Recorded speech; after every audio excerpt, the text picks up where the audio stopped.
because the balcony, like, you know, like the fence, like the, you know. Yeah, a balcony. Yeah, like how they have, like, you know, things could fit through that. So I was like, I'm scared that Mimi's gonna like fall. So I brought her in the house, whatever. And then in one of the bedrooms, like everybody, like her friends were there, and there were just a bunch of dogs. Like everybody was there, but they also brought their pets, and it was extravagant because there were just so many dogs. I was like, oh my god, these people all live near us. And she was like, yeah, like, you know, they're neighbors or people that live in our building, like we're all friends or whatever. And I was like, oh my god, because like I can play with all their dogs. Really? That's rather interesting. Yeah, it was great. It was Great. Great.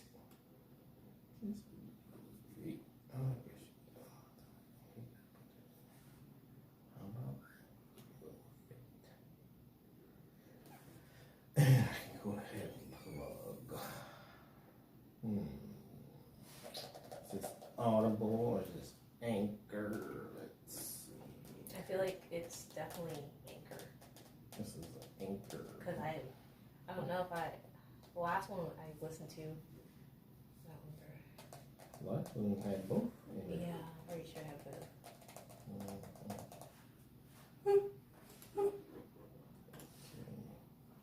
All right. Come on.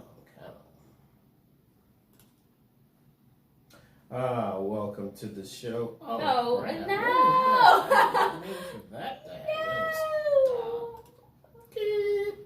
Take two. Click. All right. Now take. How about that?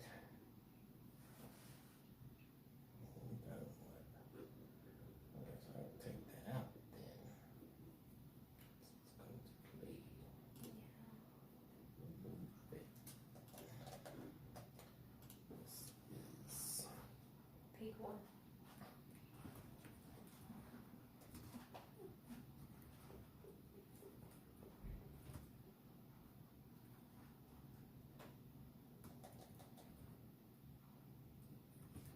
Basically, we're trying to figure out which one of these we apply to. Which of the biases Which of the biases do we use? do you use? Or, like, mostly abide by? I know mine. Yeah. Okay. All right. Cue music.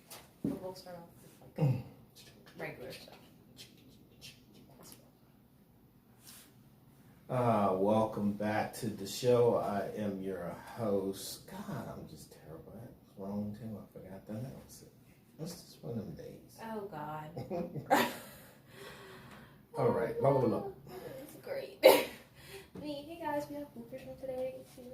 Probably will. God, that was terrible. Everybody, did you dye your hair? No, I cut bangs instead, but I dye my hair next week.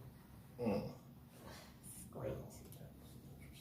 Welcome to the review thing. See that? Yes, I'm recording it. Oh! You post something for our YouTube channel. We only have one post. Now we'll have two. The behind the scenes of how we do this. Yeah. How we do this. Yeah, we're having a hard time already, and it's like, okay. It's okay, though. It's okay. It's alright. Don't take... Logan said that he wants to come on the show and answer all of the travel questions. Oh, wow. That will be interesting. Yeah, he was like, I'm sure all of them are good, but like, I want to do the travel ones. And I was like, oh, okay. He wants to talk about travel.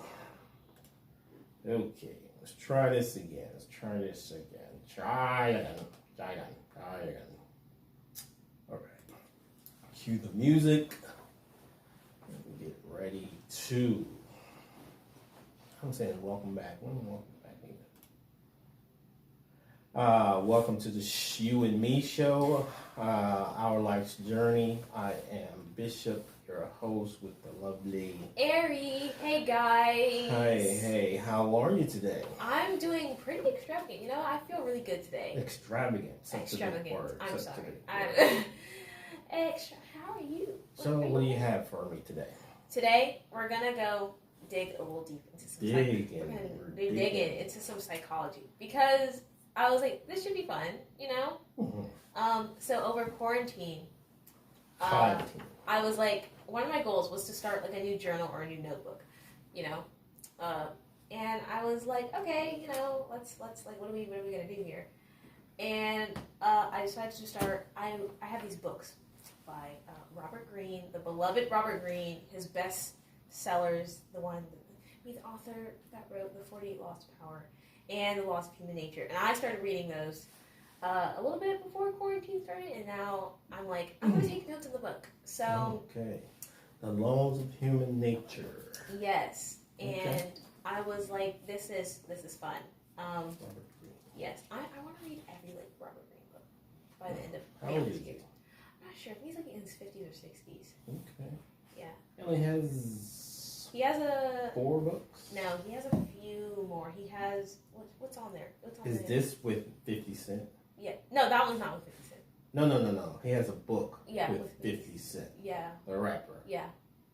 Okay. The 50th Law. The 50th Law. It's about 50 Cent. It's basically about being fearless in business and like just your life. I was thinking this dude was like,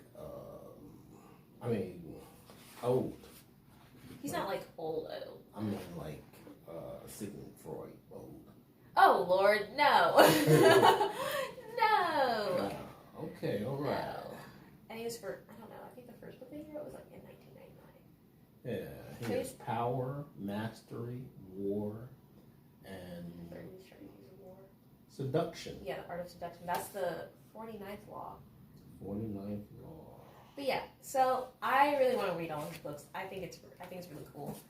But today I wanted to do something. I found there was a little something fun. Not really fun. It's just like a little bit self-exploration. And there's a certain part in the book that talks about recognizing like your biases and how you like deal with like your irrational thoughts or how you get to certain like notions. Okay. And they're called biases. And there are certain behaviors. Yeah, basically not behaviors, just like mindsets. Okay, mindset. And there are 6. 6 mindsets. Yes. This for every human being? Yeah, this is just like the basis, like the most common ones. Okay. So that's 95% of the population. Yes. So basically, the most common emotions are, desire, pleasure, and then to avoid all like certain like conflicts and like to avoid pain. Like that's usually like you just flatline. Like, out of those 2, desire and pleasure, which one is the top? I think probably like I feel like avoidance of pain kind of ties in. Avoidance of pain. Like goes with desire or pleasure. Which one? They're both like 2 of the same. I feel like desire as in like wanting something that's not pleasurable. Oh, that's what you mean. Yeah. I think so you mean like the want for something is probably greater than. No. I was asking how they rate those because you're going over the emotions. Those are just the most common. The most common, and I was saying if you rated those 2, desire and pleasure, which one is 1? Which one is 2? I feel like desire would be first. My desires will outweigh things that are pleasurable. Probably. Okay. So the 6 biases that we have here are the confirmation bias, the conviction bias, the appearance bias, the group bias, and the blame bias, and superiority bias. They're all sort of kind of different, but like I want to see which one we are, each of our things, like which one we might resonate with the most. When you say we, are you talking about us? Yes, us 2, yes. Okay. Mm-hmm. As well as everybody else here. I'm probably going to make a blog post about this. So you're doing an experiment for the podcast today. I guess so. So you're going to expose us. We're going to explain each of these, and we're going to see which one we resonate with the most. All right. And so, I'm with you. So, yes, the first one we have, the confirmation bias, which it quotes. This is what kind of like what your mind like says or like unconsciously, which it says, I look at the evidence and arrive at my decisions through more or less rational processes.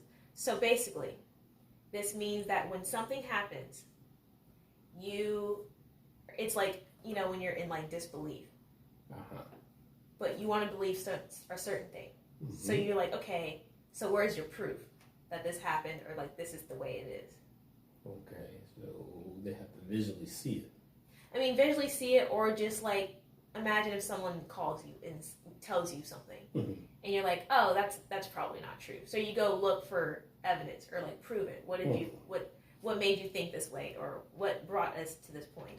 Okay. And see, like, that's your part of your brain thinking like, okay, this is the most rational way to do it. Mm. But in reality, how it basically works is that your brain tricks you into thinking what you want to believe. Of course. And so you look for evidence that supports the thing that you want to believe. Exactly. And that was like, I was like, oh. Is that rational or irrational? That's more irrational. This is like basically breaking down how it could be basically irrational, even though you think it's rational.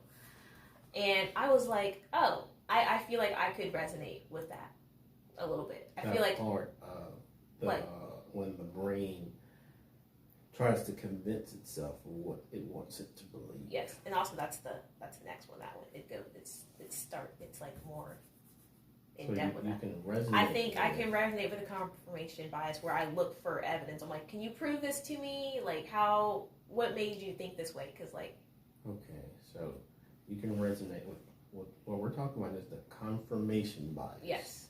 Wherein people look at a situation, hear something, whatever the case may be, and they have already come to an assumption of what it is in their mind, even after hearing it. Mm-hmm. So now they go and seek evidence to confirm their belief. Yes. Mm-hmm. Yes. And I was like, I feel like sometimes in situations that could be me. That could be you. Yes. Confirmation bias. Okay. The next one is the conviction bias, so more on like what we were kind of touching on, and it says, I believe this idea so strongly that it must be true. And this is basically when you hear about something or you have this idea but you doubt it a little bit, but you go the extra mile to kind of like convince yourself.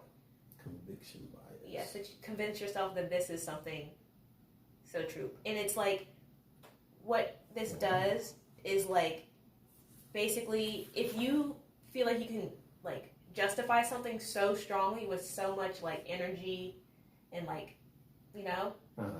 like I guess power, like the way it's like excitement. You truly feel it. Yes. And like that's when you know it's true. If you can express it in a colorful way, justify it to where people are like, oh, okay, like, like how could you not believe a politician that says something with their chest? They say it with conviction. Yes. It's almost, you say politicians. That's what they usually believe their lies. Yes. And basically, like, if you can do something so dramatically, then it has to be true. And like...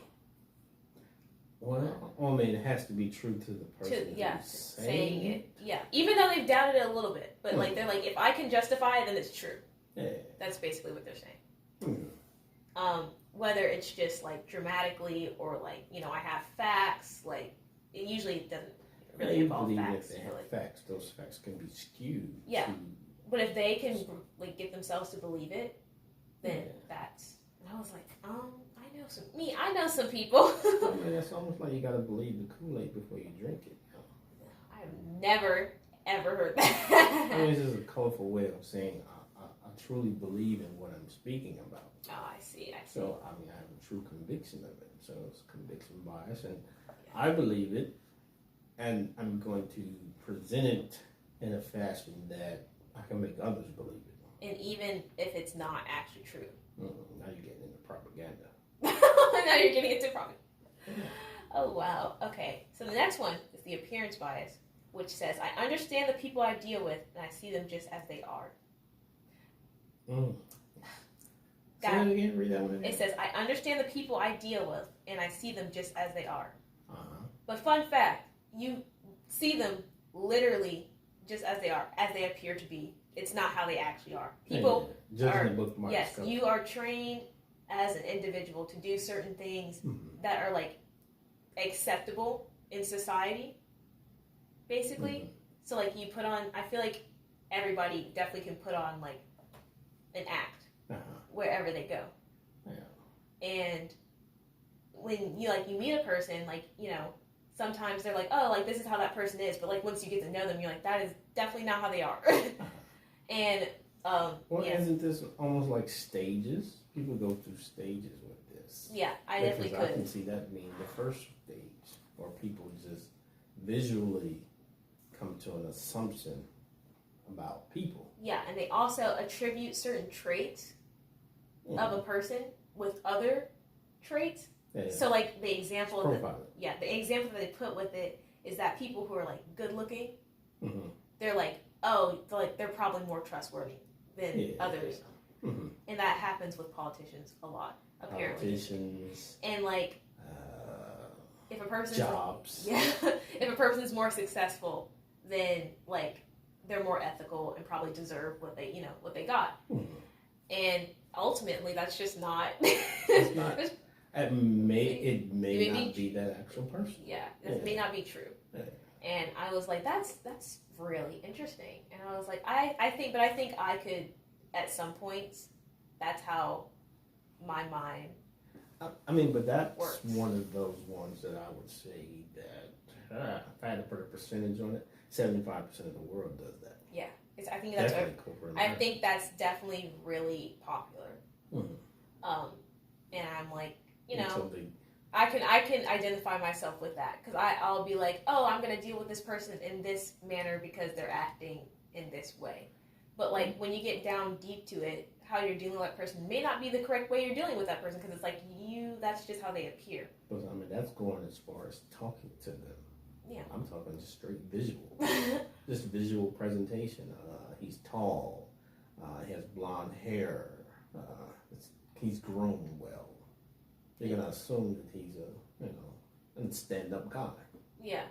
And you very well could be a snake. Yeah. But that's how things go with that. And so then there's the group bias that says, my ideas are my own, I do not listen to the group, I am not a conformist.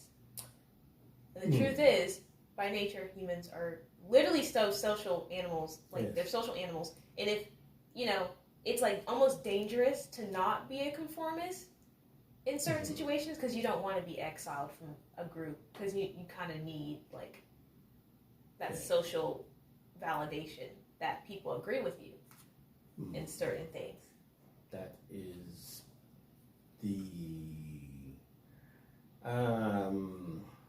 I want to say the top 5%. Really? I would even go top 1% that don't follow the group. That don't follow the group? They don't follow the group. So it's a percentage of group people that don't follow the group, but they drive the group. Yeah. They are they're the cult leaders. Yeah. I mean, not even necessarily, they don't have to be leaders, they just don't follow the group. Yeah. And so, so I was thinking, like, it's like, it brings us relief to know that someone agrees with an idea that we have. So it's almost like you can't, I don't think anybody would be super comfortable if they were in a group of people, they said something, and everyone was like, no, they all disagreed. That leaves you out. Well, it creates could be with this scenario, because I'm thinking and listening. If you have that individual within that group that said that one thing and all 20 other people were like, nah, we're against it. Now, if they go back and they're the conviction bias, they're going to be adamant about it. They're going to be strong-willed about it. And this group thing wouldn't affect them. You don't think it would affect them? It wouldn't affect them, because I'm convicted in what I believe. Do you think that even the doubting part, like once they see that the group doesn't disagree, they would doubt their idea, but then they would go back what is that try dude's name? to justify everything they just said to convince themselves? I can't think of his name. I'm thinking of an example. I can't say it was Christopher Columbus. Definitely wasn't. But the guy who felt like the world wasn't flat. Oh God. People was convinced the world was flat. I forgot his name. I should know him. Roll all the way out, you would fall off. But everybody was against him. But he was true, and he believed that the world was round. Yes. This is the same thing. Yeah, I'm going against the group. I don't believe with the group. I'm convicted in my mind that I know that I'm not going to fall off the edge of the world. Yeah. So you have those. Yeah, it's crazy. But he was back to this conviction bias. Indeed. And of course, he had to present it to the queen and and go and prove it to the people. He had to prove it, But if he fell off, they were like, and that would be I guess like a successful thing. That's how he came to the rational fact that the Earth is not. Yeah, he went and found the evidence to prove his bias. Yes. Cool. And so the next one, which I think this is me. Oh, okay. It's called the blame bias, which says I learn from my mistakes and experiences. Okay. That title just didn't. The blame bias. No, it's not. It's not blaming other people on what happens. It's basically saying that like if something happens and you do something, you're like, oh, it's never going to happen again because I learned from it. Okay. Well, from your experiences. Basically, you don't look that closely at like all of your mistakes and what you did. It's like the introspect is like really limited in the human brain. So basically, like sometimes you would blame like circumstances or like just like the lack of judgment in a situation, like, oh, it's poor luck or something like that. And if you really learn from all of your mistakes and from your experience, if everybody in the world did that, it would be a way different world. So it's kind of too painful to look at the things that you really, really did. Mm. So it doesn't really like you can feel guilty, I guess, in a way, but it doesn't. Your brain likes to avoid that because that's pain. Yeah, of course. Yeah. Your brain tries to avoid those sectors of pain, and it pokes at your ego. And so I think I vibe with that with me. I resonate with that the most because I say that all the time. I'm always like, oh, like I'm not going to do this because I remember what happened the last time and the time before that and the time before that and how it made me feel. But then I get myself in the same situation again. I'm like, it could be different. Like, no. Yeah. It's a pattern. But some of that has a lot to do with human nature because a lot of things that we... Oh, yeah. That was a plug. A lot of things that people go through, even not necessarily you, if I learned from the experience of seeing it happen to someone else, I wouldn't do certain things. There's actually a part in here called, what's it called? But, trigger points from early childhood. I've learned in life that certain things, it doesn't matter, people are going to do it. Death is not a deterrent. Yeah. So if you're not afraid that if I keep doing this, I'm going to die, I mean... Unless you fear death that bad, then, like, no. But usually, still, that's not... if it's not learning from your experiences and knowing, I can see it, that if he keeps down this path, he's going to die. If I go down that path, I'm going to die. Or lose a limb, or lose all my money, or whatever the case may be. So, Detours. I like that. And so the very last one is interesting. It's called superiority bias. Superiority complex. And it says, I'm different. I'm more rational than others and more ethical as well. Mm-hmm. And it's basically, everyone's like, you're not going to ever probably say that in person because it's arrogant. Mm-hmm. But, like, basically, from that standpoint, it's just like often people believe that their morals or like their way of thinking is better than others. And that's how they come to their conclusions. Because it's like, oh, my mind's already better than everybody's, so this has to be true, or this has to be the case. Yeah. And I was like, oh. That sounds like a lot of extremists. Yeah, I think this is more of like a narcissist way that people look at things. And it's how they justify doing the things that they do. Yes, and like it's like they can't really see their faults or their rationalities or like the things that they do because it's like I guess it's like because I'm right. Yeah, the difference between their right, like the right and wrong in their brain is so much different from everybody else's right and wrong. Yeah. Or it's to the point that what's right for me may be wrong in your eyes, but it's still right. Yeah, because I have the superior, like my brain is better than yours. Yeah. And I thought that was really interesting because I was like, that's you know, it's kind of like uncomfy because I'm like, people think like that, like people think like that, like see that on TV. Yeah, and it's like, I mean, if you go extremes and you want to say racist groups and things like that, but even take that out, there's some politicians that feel like, okay, what I'm doing is right, whether you think it was wrong. I believe that it's the right thing to do. Yeah, everybody. I feel like that's a right and wrong battle that you have to choose. Because I'm superior, you know. I'm in the hot seat. Yeah. So, which bias do you think you suffered the most from? Oh, she said suffer. Which bias do I suffer? I mean, I think I pride myself as being a very rational person. I'm not a superior rational person, but if you had to fall down one of those wormholes, or maybe a couple, which one? Couple. Conviction. You know, I have that conviction thing because certain things I believe, irregardless of what others believe. Throw back to his radical days. And you know, like the group thing. The group conformist thing? The group conformist thing. I think I'm more of an individual in certain scenes. Oh, wow. I see. To the point where, I mean, you probably don't remember this. I stopped standing for the national anthem a long time ago. Yeah. I remember that. I remember someone asking me about, man, what happens if you go to a game and everybody's standing up and they start looking at you and you sitting down? Are you going to stand up? But no. No. I remember that because I remember in first grade, we were standing up to Pledge of Allegiance and you were still in the class and you were like, why are you standing up? And I was like, why would you not stand up for the Pledge of Allegiance?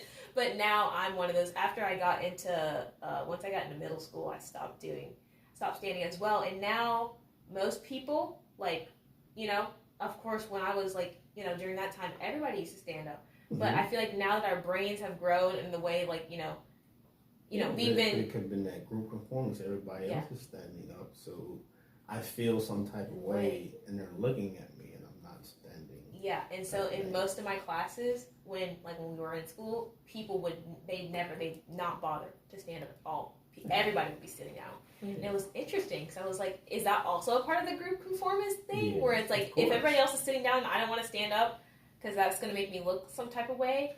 And I was like... all that goes into play. So I would say I was those two, you know, conviction, bias, and... I'm definitely confirmation and the blame bias, where the confirmation where I'm like, if this happens, I need to find proof, but I know my brain... But I understand the blame thing too, you know.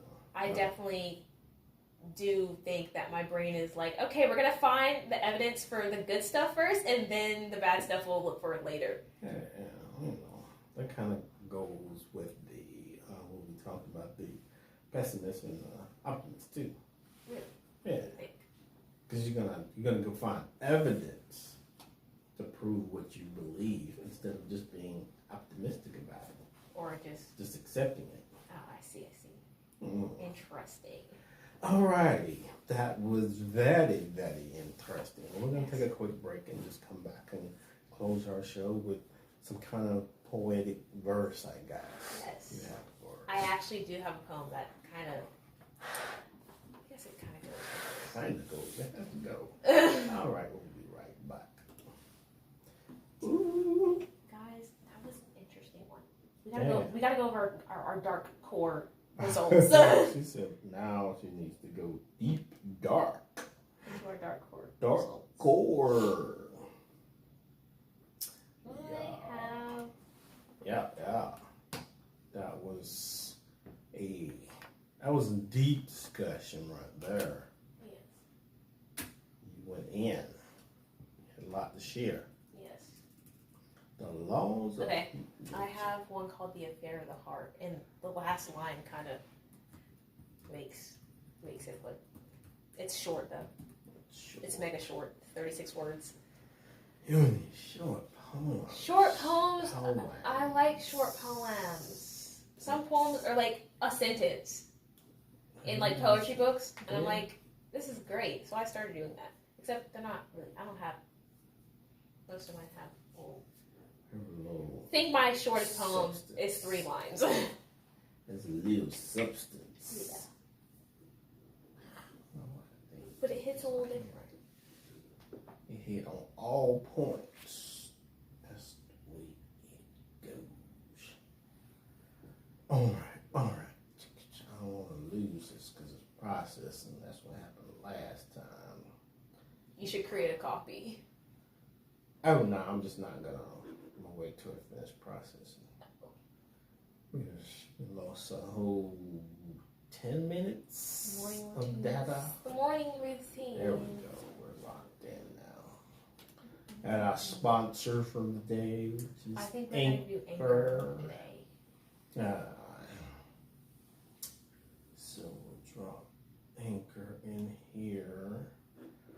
Then plug another in here.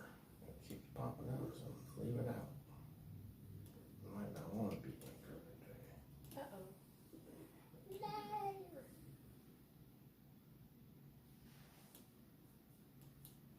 Okay.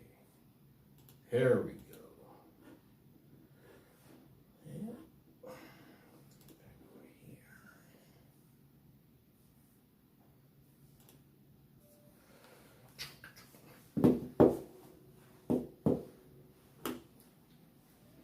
Y'all can't hear that. And we're back. Hey guys. Yes. That was a pretty good conversation. Yes, this was a deep one today. So Yes, I know that. hopefully our young viewers can still get into the show today. You know, we have to put no disclaimer on that. No. It still was a good, you know. Yes. All right, so what you got for us? We have a little poem that I think it goes pretty good with today's topic. It's called Affair of the Heart. Affair Of the Heart, yes. Ooh. Affair of the Heart. It's a very short one. Wrote it last year, I think. Oh, you wrote this? Yeah. Oh, this is a personal poem. All of my poems are personal. Oh, no, I didn't know you wrote all those. I thought those were just poems you were reading from other people. Really? Yeah. No, these are all mine. See, now that makes it all different. Oh, I'm really? pretty sure. Really? Yes. Oh, that's crazy. People, everything that's been read. Oh, yes. you've Everything. written it. Yeah, everything that I've. Yeah. Nah, for real. Yeah, exactly.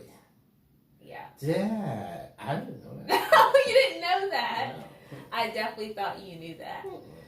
Oh, wow. So it goes, how might I ever learn to feel with no formula? Let us con upon days the foreign clime in which we may die from heartbreak. May the truth be told a lot. Wow. I am over here tripping. You know, Why? I'm starting to think about your poems now in relation to everything that has transpired. Oh, wow. It makes a difference. It all does. It makes a difference. Wow. And this title was what? Affair of the Heart. Affair of the Heart. Interesting. Very, very interesting. Yes. Well, we're going to have to go back and analyze those. He's like, oh my God. He's gonna roll. Go back and analyze those poetic verses. Yes. Wow. I guess my skills did, pass through. Yes. I'm going to have to bring out my book. Your poetry book. I think we found one in Really? not yesterday, last weekend, I think. Which one?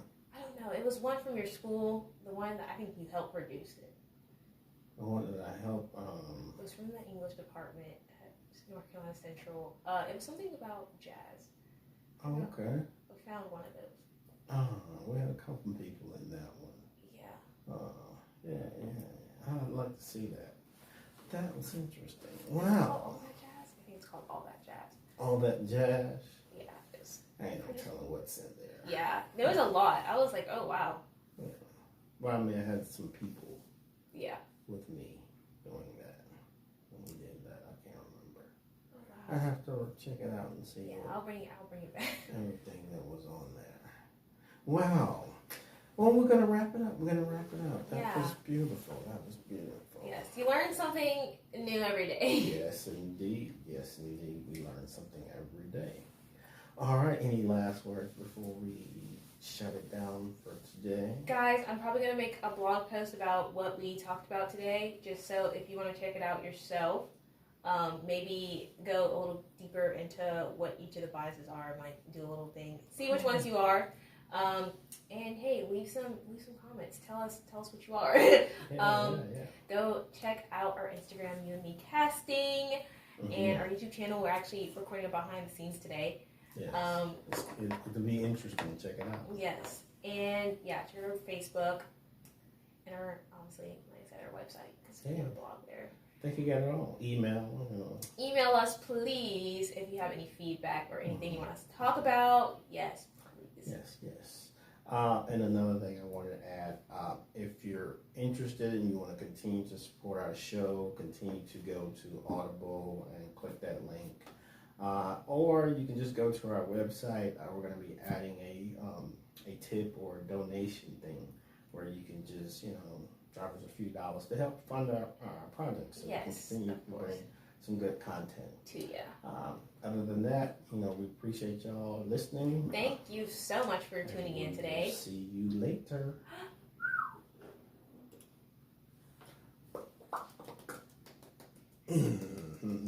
What's your title in your Laws of Human Nature? We're gonna talk. We should call it like something the irrational mind. The irrational time. Well, what's like a different the irrational part of your mind? Like what's like? How do you say that but in a fancy way? The irrational what? What's it called? I need a synonym for mind.